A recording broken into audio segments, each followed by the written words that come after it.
There is something you did this morning, something completely ordinary, something you have probably done 100 times without a second thought, that your baby felt in a way you were never told about. Not dramatically, not with crying or a meltdown. Quietly. In the part of her nervous system that has no words yet, only signals. And those signals are being used right now to build the earliest, most foundational blueprint of who she will become, the way she will trust, the way she will love, the way she will reach for someone when she is scared 30 years from now. That blueprint is being written today, in the space between what you mean to do and what she actually experiences. And the science of what is happening inside her brain during those ordinary moments is something most parents never get the chance to understand until it is already history. If this is already making you see your baby differently, hit the like button and subscribe. It really helps. And drop a comment telling me how old your little one is right now. I love knowing who I'm talking to. Here is what I want you to hold before we go any further. This video is not about blame. It is not about the ways you are failing. It is not a list of everything you are doing wrong. It is the opposite of that. It is about the invisible gap that exists between a parent who loves their baby completely and a parent who understands what their baby is actually experiencing. Because those two things, loving fully and understanding fully, are not the same. And the distance between them is not your fault. No one told you. No one sat you down before you brought her home and explained what her nervous system was absorbing in the very first moments of every single day. You are here now. That is what matters. The first thing you need to understand before we get to the 10 behaviors is this. Your baby is not experiencing you the way you experience yourself. She is not seeing a tired, overwhelmed, doing her best parent who loves her more than anything. She is experiencing a nervous system, a set of signals, a pattern of responses that her brain is interpreting, moment by moment, to answer the most urgent question she has ever had to ask. Am I safe? Will someone come? Does the world respond to me? She does not have the capacity for nuance yet. She does not know you are exhausted. She does not know your intentions are good. She only knows what she receives. And her brain in the first year of life is doing something so extraordinary that researchers who have dedicated their careers to studying it still describe it with a kind of reverence. She is forming what developmental psychologists call an internal working model. Think of it as the first map her nervous system ever draws. A map of what relationships feel like. A map of what love does. A map of whether reaching out leads to being reached back. This map does not get erased and redrawn in childhood. It gets reinforced, deepened, and eventually carried into every classroom, every friendship, every relationship she will ever have. It becomes the unconscious lens through which she understands the world. And right now, the only cartographer drawing that map is you. Here is where it gets important. Researchers following the foundational attachment work of John Bowlby and Mary Ainsworth, and the decades of neuroscience that is built on their discoveries since, have identified something that should stop every parent in their tracks. A baby does not develop secure attachment because she is loved. She develops it because she consistently experiences love as responsive, as present, as attuned. There is a difference between a parent who loves deeply and a parent whose love is felt as safety by the baby's nervous system. And that difference lives in the everyday moments, the small ones, the ones that feel inconsequential in the middle of a busy morning, but that her brain is cataloging with more precision than you could imagine. This is not pressure. This is an invitation. Because once you understand the 10 things that quietly work against her attachment, not through neglect or cruelty, but through completely understandable, completely human moments of disconnection, you will never see those moments the same way again.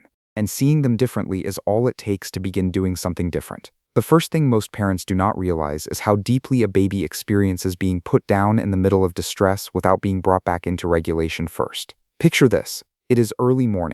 Your baby wakes crying, which she does because crying is the only language available to her. You go to her, you pick her up, you shush and bounce and do all the right things. And then, because the laundry is piling up, or the older child is calling, or you simply need 2 free hands, you put her down before she is fully settled. Before the cortisol spike that fired in her tiny body when she woke distressed has come back down. You do not abandon her. You are 3 feet away. But her nervous system does not understand proximity without contact yet. What she experiences in that moment is not you being 3 feet away. What she experiences is the withdrawal of the one thing that was beginning to bring her system back online. Pediatric researchers studying cortisol levels in infants have documented something that most parents find genuinely surprising. A baby's stress response does not self-regulate in the first months of life. She is not capable of calming herself down. The calming has to come from outside her body, from yours. This is what researchers call co-regulation, and it is not a parenting style or a philosophy. It is a biological requirement.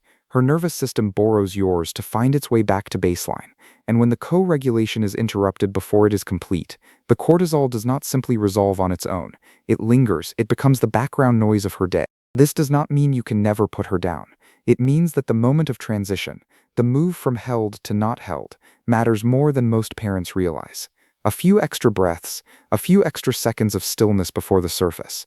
That small pause is not indulgence, it is neuroscience. The second thing that quietly works against your baby's attachment is something that will feel almost impossible to hear, because it happens in the middle of one of the most loving things you do.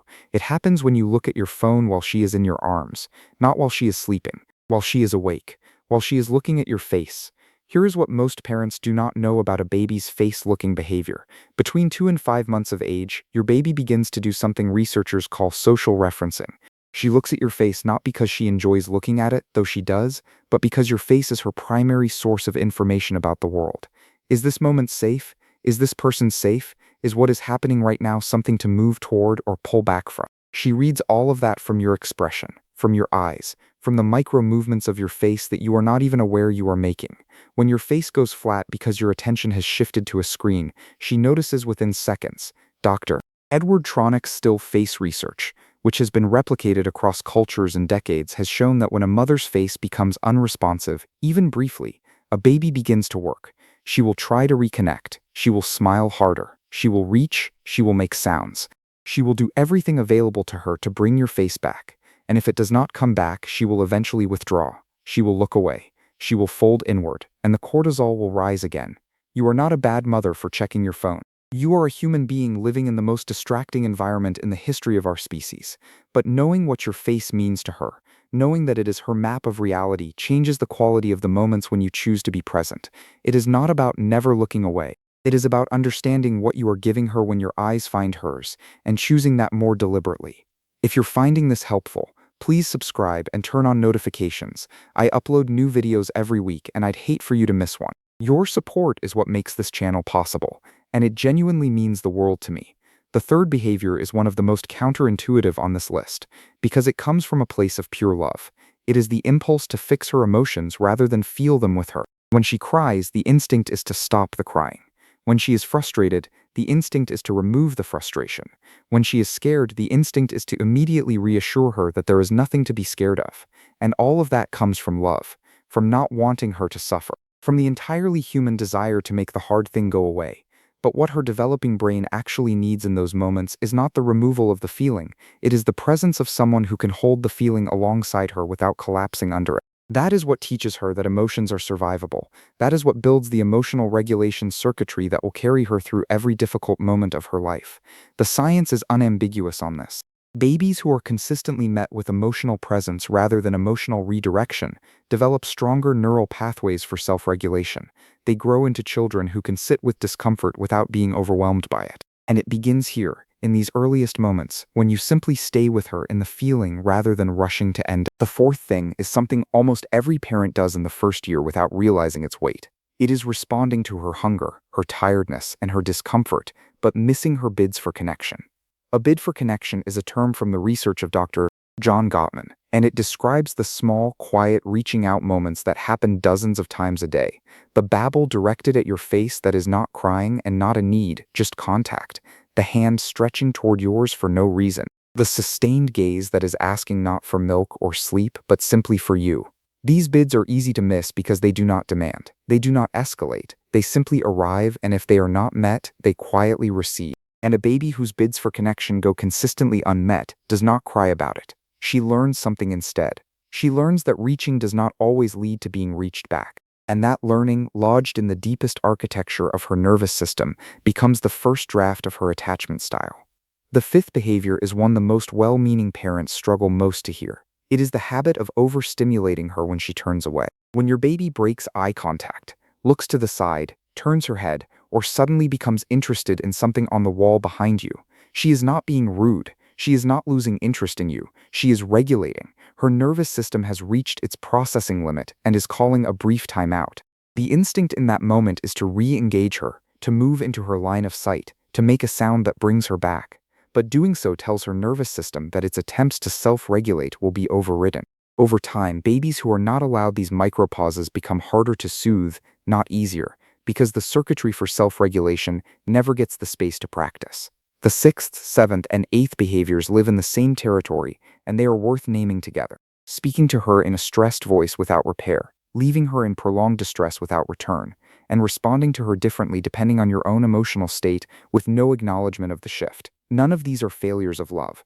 All of them are human, and all of them are repairable. The single most important word in attachment science is repair. Researchers have found that it is not the disconnection that shapes a baby's attachment security.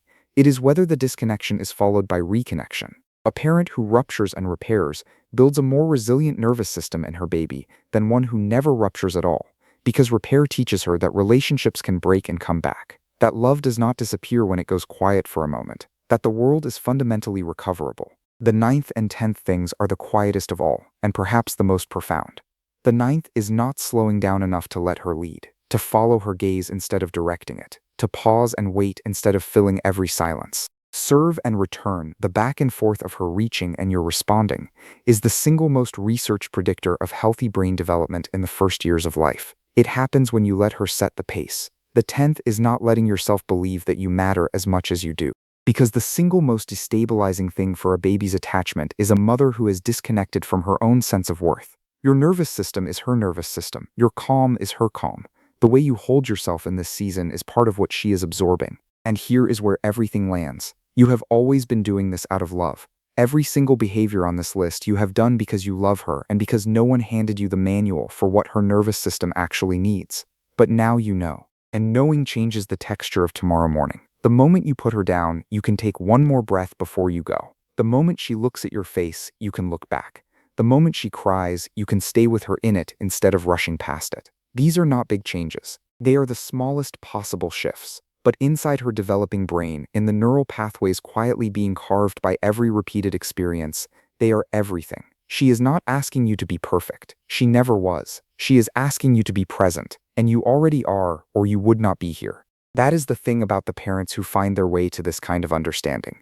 They were already trying. They were already paying attention in the dark, in the exhaustion, in the beautiful, bewildering, irreplaceable ordinary of the first year. They just needed someone to tell them what their baby was quietly experiencing all along. Now you know. Go hold her. Go look at her face. Go let her look back at yours. That exchange, that simple, ancient, wordless conversation between your eyes and hers is building something inside her that will outlast everything else. It will still be there when she is grown, when she is loving someone of her own, when she is trying to understand what it means to make another person feel safe in the world. It started here, with you, in these ordinary minutes that were never ordinary at all. Thank you so much for being here until the very end. It means everything. If this video changed how you see your baby even a little, please share it with another parent who needs to hear it. Check out the videos on your screen now. I think you'll love them. And subscribe if you haven't already. I'll see you in the next one.